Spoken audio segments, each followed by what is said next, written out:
What's going on, guys? It's your boy John with Grand Exploration, and welcome to another episode of The Build. And today, upper control arms. Rocky Road Outfitter upper control arms on the Granite Grand. Let's put these in, I'll show you how to do it, and I'll explain the benefits of an aftermarket upper control arm, especially if you're lifted. All right, guys, let's get into it.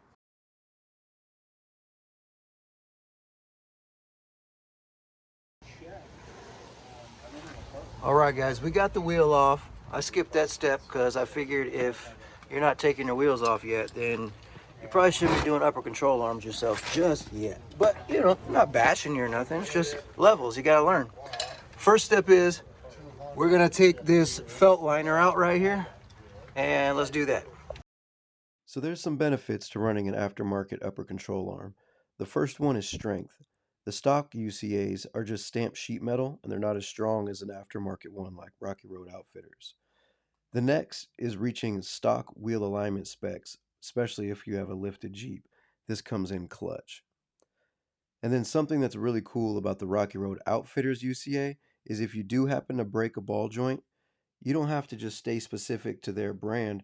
You can go to any auto parts store and replace that ball joint. All right, cool. So now we are going to loosen up this knuckle, but not all the way. Don't let the bolt drop where the thing's gonna fling up. Just get it loose. And we'll probably have to smack this with a hammer just right on the knuckle and it should pop up. Then after that, we're gonna loosen up the sway bar links so we can get the lower control arm to drop down a little bit and relieve tension. Let's get started on this. I'm gonna use a breaker bar. This guy's a 7/8. Hopefully, yeah. That feels like it's tight. There we go. Juice her up a little with some WD, if I got any more. Is she out? That's cool. Oh, awesome. That's really cool.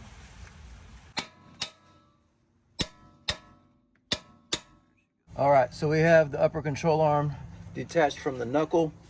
We're just gonna slightly let this sit for a minute. And then we're gonna undo the sway bar links. Now we're gonna be replacing these later this week, but for now we gotta put them back on.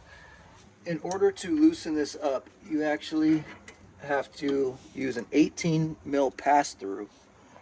Get it onto the 18 mil bolt or nut.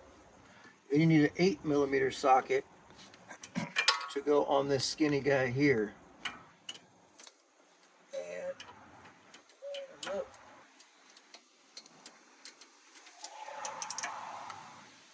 And then loosen her up. And if you don't have that, you can get away with an 18mm wrench and then an 8mm wrench if you don't have a pass through. Yep.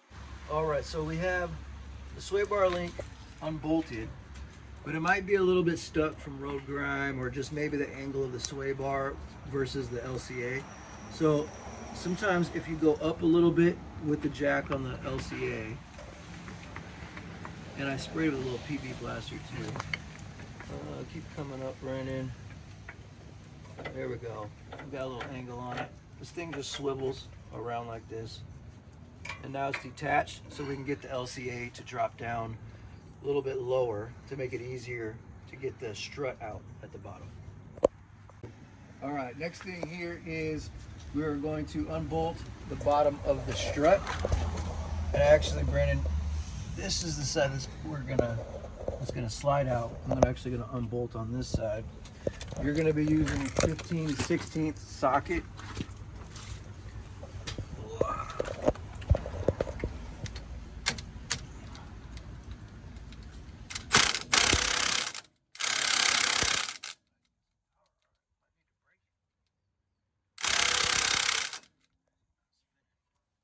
This was a pain in the booty.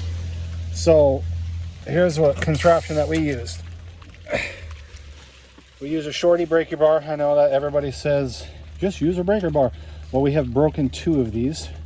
This shorty one was a lot stout, so you need a very, very stout one.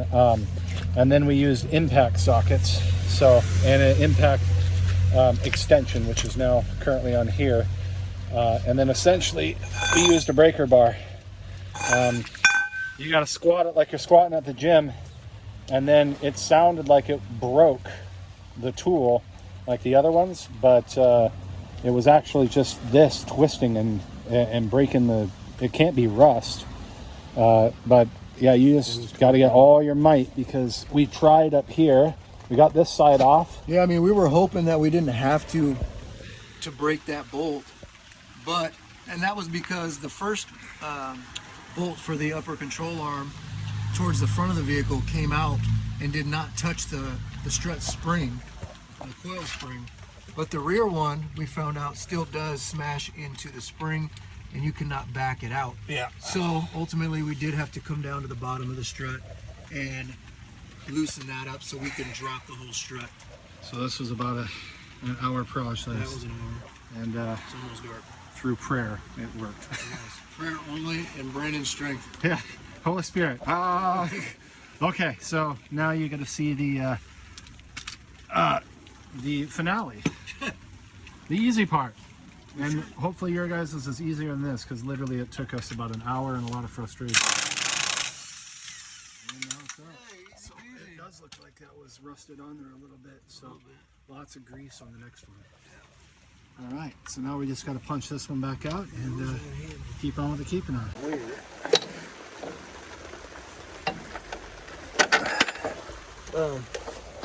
All right, so there it is. Perfect. Okay. All right. What a jerk. Yeah, for real. So now this just pulls out, right? Yeah, it'll pull right out. And there we go. Now throw that away. Perfect. Cool. Now, we will wait to put that back in. All right. New UCA in. If you're wondering how I got these custom silver RRO upper controls, that's your boy's handiwork.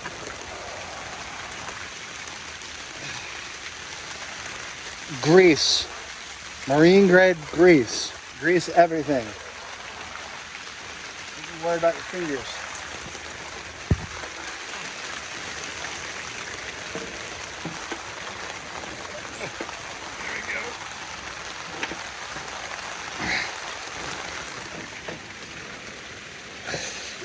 Can you see? No. Okay. Now I can see. Get that. Oh.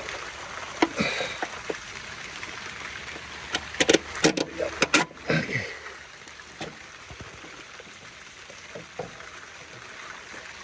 Cool.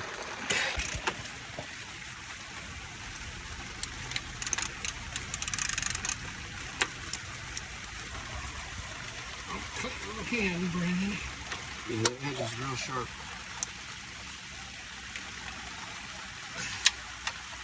Now we just got to get the knuckle to it. So this was all the way up here, and it was really hard to bring it down, but you can do it. Just grab onto it and just keep doing this. Look. Ape. Jack stands under here to give us a little bit of relief, but make sure you're not lifting the Jeep up. The Jeep started coming up, so we're already hooked back up down here. Lots of marine grease, so we don't have to do that again. Basically, put it in. There we go. All right. We'll bolt her up and grease her up. Yeah. All right. All right. So all I did, because when you try to put the spacer on here, you're not going to get enough thread. So I just ran this nut all the way up without the spacer, tighten it down to basically crunch this. So it's easier to get the spacer on. So we already ran that up, which created this Gap there. this gap. So now I have more shaft to be able to get the spacer on. Now this only applies if you have a 2015 or older. If you have a 2016 or newer, you're not gonna have to worry about this spacer. Yeah.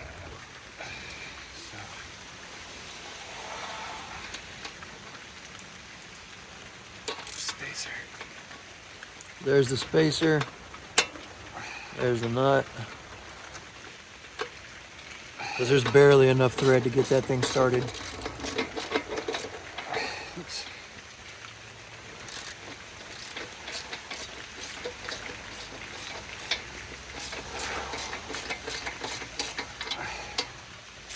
Now,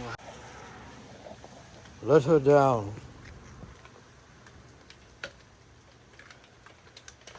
It was a little anticlimactic. and